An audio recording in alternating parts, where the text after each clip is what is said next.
Welcome to eBoard Study.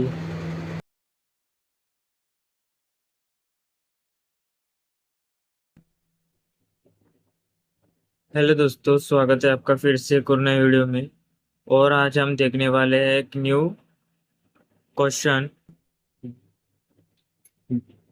जिसमें हम discuss करने वाले हैं क्वेश्चन के बारे में। Determine the open circuit parameter of the network shown in figure A, जो यानी कि अपने को फिगर यहाँ पे शो करके दिखाई गई है। Check the symmetric and reciprocity condition, तो जिसमें हमें बोला गया है ये क्वेश्चन में कि हमें इसकी सिमेट्रिकल एंड रेसिप्रोसिटिकल कंडीशन को फाइंड करना है, ये क्वेश्चन को इन टर्म्स ऑफ पैरामीटर्स। जैसे कि इसमें हमें बताया है कि यहाँ पे कौन सा भी पैरामीटर हमें बताया नहीं गया है कि निके स्पेसिफिकली, जैसे कि Y parameter, Z parameter, H parameter. तो इसमें से अपन कौन सा भी एक पैरामीटर कंसिडर कर सकते हैं कि जिससे हम ये क्वेश्चन सॉल्व कर सके। जैसे कि हमें ये फिगर ए डायग्राम में दिख रहा है कि हमें J20 ओम, J20 ओम और 30 ओम रेजिस्टेंस और इम्पिडेंस दिख रहा है ये फिगर के अंदर। तो हम देखेंगे इसे कैसे सॉल्व करते हैं, और ये क्वेश्चन को हम जेड पैरामीटर के थ्रू सॉल्व करेंगे, और हम आपको स्टेप बाय स्टेप बताएंगे कि कैसे नहीं इसको सॉल्व करना है करके। इसलिए आप बिना स्किप करे देखिएगा। तो सबसे पहले हम शुरुआत करते हैं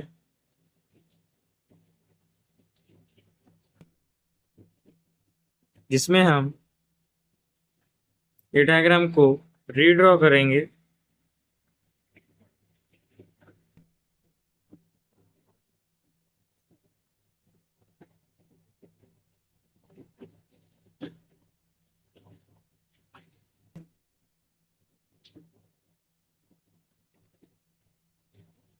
J20 ओम, J20 ओम यहाँ पे हमारा रेजिस्टेंस रहेगा, जैसे कि आपको ऊपर के फिगर में दिख रहा होगा। लेकिन यहाँ पे हम कनेक्ट करेंगे V2 सोर्स, और यहाँ पे हम कनेक्ट करेंगे V1 source.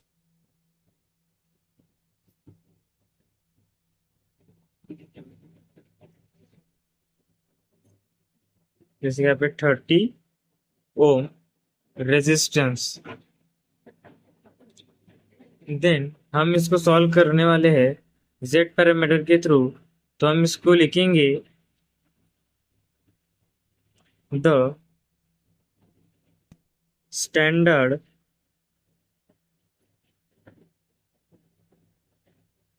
Equation for Z parameter.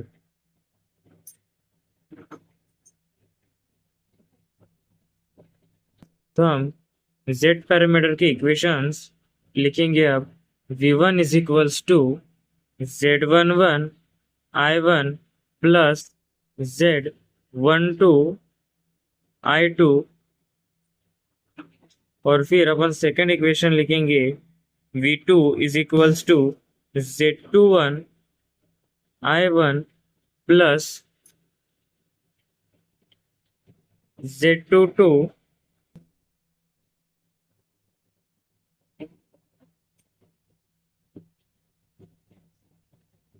I2। जैसे कि हमने जेड पैरामीटर की इक्वेशन 1, यानी कि दो इक्वेशंस रहती है जिसमें अपने जेड पैरामीटर की, उसमें से अपने फर्स्ट इक्वेशन राइट डाउन किए V1 is equals to Z11 I1 plus Z12 I2, और सेकंड इक्वेशन हमारी है V2 is equals to Z21 I1 plus Z2 two I1। उसके बाद में हम लिखेंगे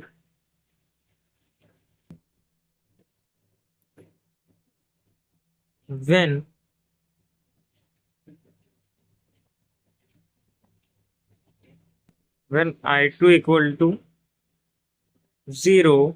जो इस इक्वेशन पे लिखेंगे इक्वेशन नंबर 1 और 2 में, जैसे कि अपना I2 है, यहाँ पे डाल देंगे और यहाँ पे डाल देंगे तो ये हमारा 0 होगा और हमें इक्वेशन मिलेंगी V1 इज इक्वल्स टू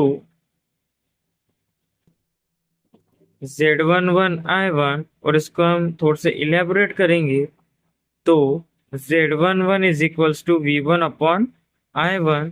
हमें ये एक इक्वेशन मिल गई है और अपन ऐसे ही दूसरी equation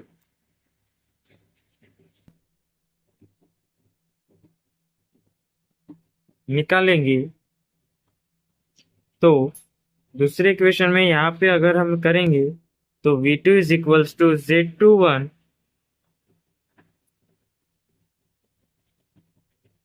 V2 is equals to Z21 I1 और फिर then Z21 is equals to V2 upon I1।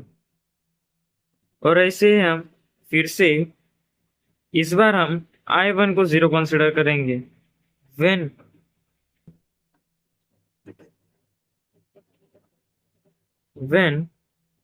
I1 equal to 0। जिस तरीके से हमने यहाँ पे इक्वेशन में I2 को 0 करके जो इक्वेशन डिराइव की, वैसे ही हम V2 में भी V1 V2 में भी I1 इक्वेशन नंबर 1 और इक्वेशन नंबर 2 में भी रख के अपन ऐसे ही डिराइव करेंगे। तो यहाँ पे मैं अब डायरेक्टली लिख लेता हूँ इक्वेशंस हमारी Z12 equals to V1 upon I2 और जो हमारे दूसरी इक्वेशन होंगी वो Z22 is equals to V2 upon I2। ये हो गए हमारे दो equation. when I1 equals to 0, then उसके बाद में हम नेक्स्ट स्टेप करेंगे कि इस नेटवर्क से हम एक बार V2 को 0 करेंगे और V1 से कैलकुलेट करके नीचे इसकी इक्वेशन सॉल्व करेंगे। फिर देन V2 रखेंगे और V1 में I1 करंट 0 रखेंगे। देन यहाँ पे हम ऐसा मार्क कर देते हैं I2 और यहाँ पे I1। एक बार हमारा I2 0 रहेगा और एक बार हमारा I1 0 रहेगा।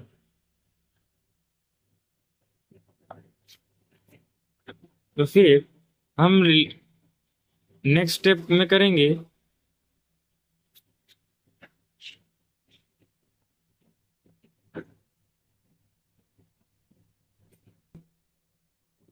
फ्रॉम नेटवर्क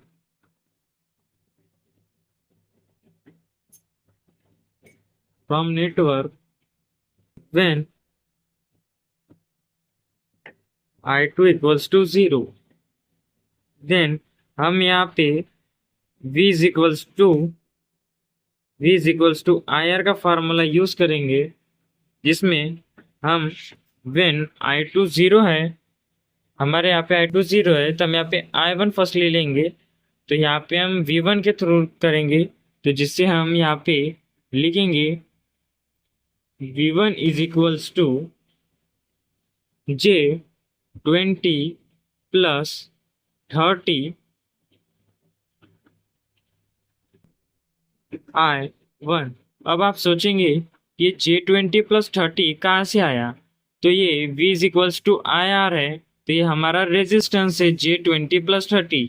जैसे कि ये करंट है वोल्टेज ये यहाँ एक करंट यहाँ से ऐसे फ्लो करेगा, तो इसमें यहाँ पे फर्स्टली आता है J20 ओम, और उसके बाद में ये ऐसे इस लूप में आता है 30 ओम। तो यहाँ पे हमारा होगा J20 + 30। तो हमने यहाँ पे किया, उसे लिखा, फिर उसके बाद हम इसको कन्वर्ट यानी कि इसको डिवाइड करेंगे। V1/I1 is equals to J20 + 30। अब आपको कुछ कुछ सिमिलर दिख रहा होगा कि ये V1/I1 हमने जो इक्वेशंस निकाली थी I2 = 0 में, तो वहाँ पे दिख रहा है, यानी कि V1/I1 इक्वल टू हमारा हो रहा है J20 + 30। तो वैसे ही इक्वल्स टू में हमारा है V11। तो इसको हम ऐसे भी राइट डाउन कर सकते हैं, देयरफॉर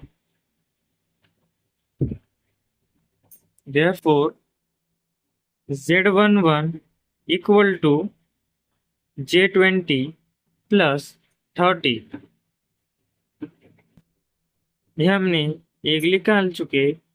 फिर उसके बाद में वैसे हम V2 निकालेंगे इसमें, इस फार्मूले के थ्रू। ये ऊपर वाले फार्मूला हमारा V = IR है, उसके थ्रू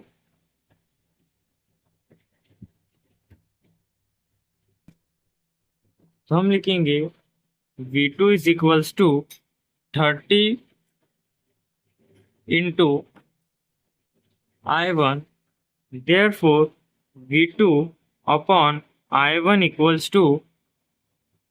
30। तो फिर ये V2/I1 = 30 कैसे आया? यहाँ पे हमारा I2 करंट 0 है, इस वजह से ये इम्पिडेंस में करंट 0 हो गया, लेकिन यहाँ से कुछ करंट फ्लो हो रहा था, इस वजह से हमारा 30 ओनली लिखने में आएगा यहाँ पे।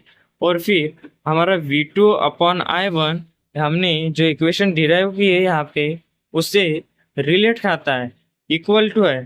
तो जिस वजह से हम यहाँ पे लिखेंगे Z21 = 30।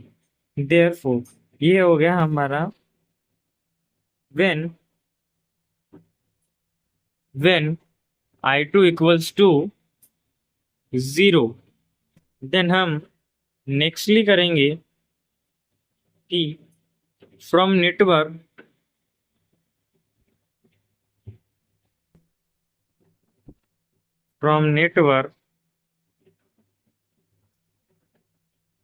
when I1 = 0।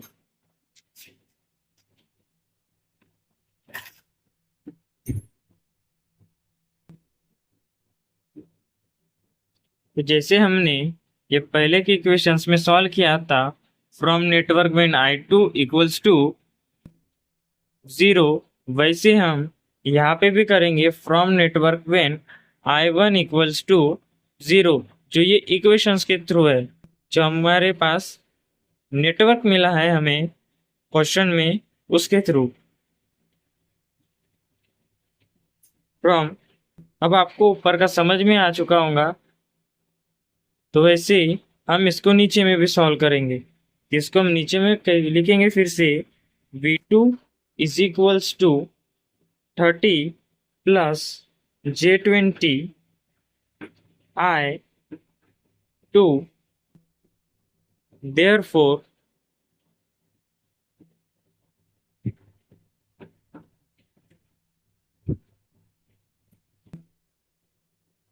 V2/I2 = 30 + J20। जैसे कि हमें ये V2/I2 दिख रहा है, जो हमने when I2 = 0 था, जो हमने लिखा लेते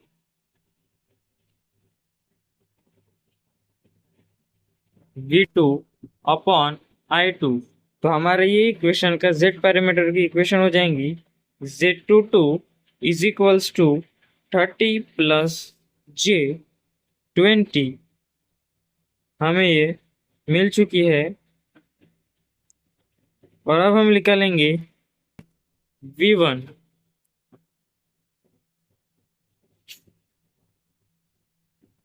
अब एक बार देख सकते हैं इसे कि हमने इसे किस तरीके से सॉल्व किया है। ये हम नेक्स्ट पेज पे करेंगे।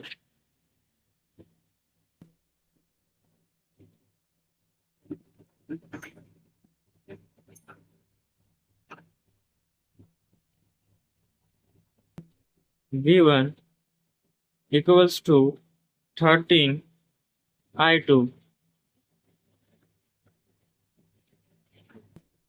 Therefore, V1 upon I2 equals to 30।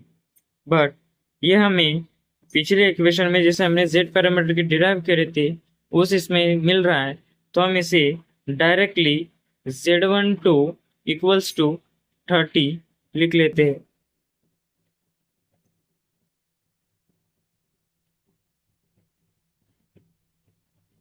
Then फिर हम नेक्स्ट स्टेप हमारी रहेंगी Z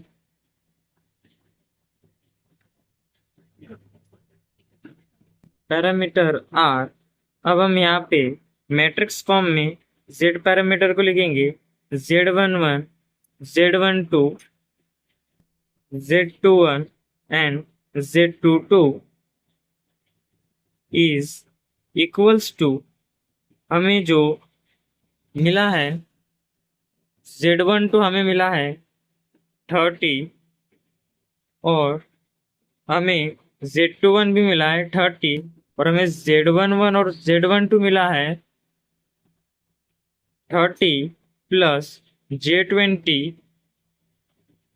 30 plus J20।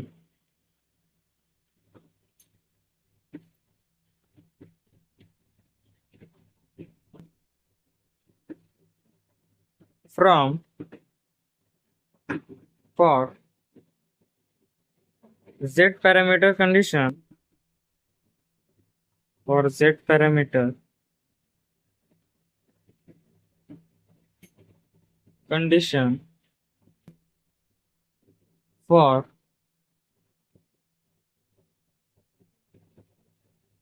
reciprocity is Z11 Z12 equals to Z21। Therefore 30 equals to 30। Hence prove। तो आप देख सकते हो कि हमने किस तरीके से निकाला और हमें बात पूछा था कि check the symmetry and reciprocity condition of this network, जो हमने proper step by step solve किया है। आप इसे फिर से एक बार देख लेंगे कि इसमें कोई आपको प्रॉब्लम तो नहीं है, इसलिए मैं एक बार फिर से आपको रिवाइज करवा देता हूँ कि इसमें कोई चीज़ आपको समझी तो नहीं है। सबसे पहले हमें नीचे यहाँ पे गिवन दिया है एक नेटवर्क, तो हमने इसे रीअरेंज कर दिया और यहाँ पे हमने पोर्ट लगा दिए। पोर्ट 1 और पोर्ट 2 में voltage 1 end voltage 2, current 1 and current 2। The standard equation for Z parameter, हमने यहाँ पे Z पैरामीटर इक्वेशन यूज की है, जिससे हम यहाँ पे लिख रहे हैं the standard equation for Z parameter. फिर हमने Z पैरामीटर की दो इक्वेशंस लिखी है, V1 equal to Z11 I1 plus Z12 I2, V2 is equals to Z21 I1 plus Z22 I2 when I2 is equals to 0, when V1 is equals to Z11 I1, Z11 is equals to V1 upon I1। जो हमारा current है ये voltage की divide में हो जाएगा, जिससे हमारा Z11 is equals to V1 upon I1। वैसे V2 is equals to ZV2 I1 और जो हमारा I1 है यहाँ पे डिवाइड में चले जाएगा, जिससे Z21 is equals to V2 upon I2। और हमारी इक्वेशन जिस वजह से आई क्योंकि यहाँ पे I2 इक्वल्स टू 0 है। जब हम अगर यहाँ पे I2 0 0 पुट करेंगे तो ये समझ जाइए ये हमारी इक्वेशन गायब हो चुकी है, ये हमारी इक्वेशन यहाँ पे नहीं है। तो हमारे पास खाली इतनी इक्वेशन है जो हमें यहाँ पे मिल रही है और जिससे हमें ये जेड पैरामीटर की दो इक्वेशंस के फॉर्मूले मिले हैं। वैसे when I1 is equals to 0 ये इक्वेशन के हिसाब से हमें यहाँ पे फिर से दो फार्मूले मिले हैं। Z12 is equals to V1 upon I2 और Z22 is equals to V2 upon I2 from, फिर उसके बाद में from network when I2 is 0, जो हमारा यहाँ पे नेटवर्क है इसमें जो I2 है इसको हम 0 कंसिडर करेंगे। देन हम इसे सॉल्व करेंगे। यहाँ पे V is equals to IR, Ohm's law के फार्मूले के हिसाब से जो हमारा रीअरेंज होके बनेगा V1 is equals to J20 plus 30 equal to I1।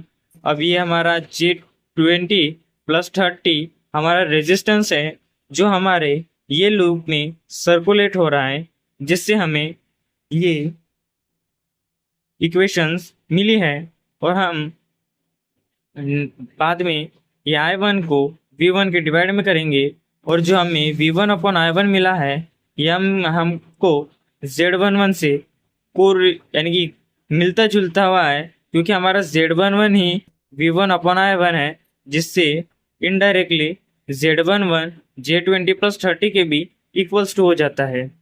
फिर हमारा वैसे हमने V2 इक्वल्स टू 30 I1, हमारा यहाँ पे J20 इसलिए नहीं लिखा क्योंकि हमारा I2 0 है। यहाँ पे आप देख सकते हैं हमारा I2, अगर यहाँ पे हमारा I2 0 रहेगा तो यहाँ पे कोई करंट फ्लो नहीं होगा, लेकिन जब यहाँ से कुछ करंट आएगा तो यहाँ पे करंट शो होगा, जिससे हम इस लूप में यहाँ पे 30 ओम रेजिस्टेंस लेंगे, जिससे हमने यहाँ पे 30 ओम रेजिस्टेंस लिया है। तो Z21 इज इक्वल्स टू 30, हमारा Z पैरामीटर की एक और इक्वेशन मिल गई व्हेन I2 इज 0।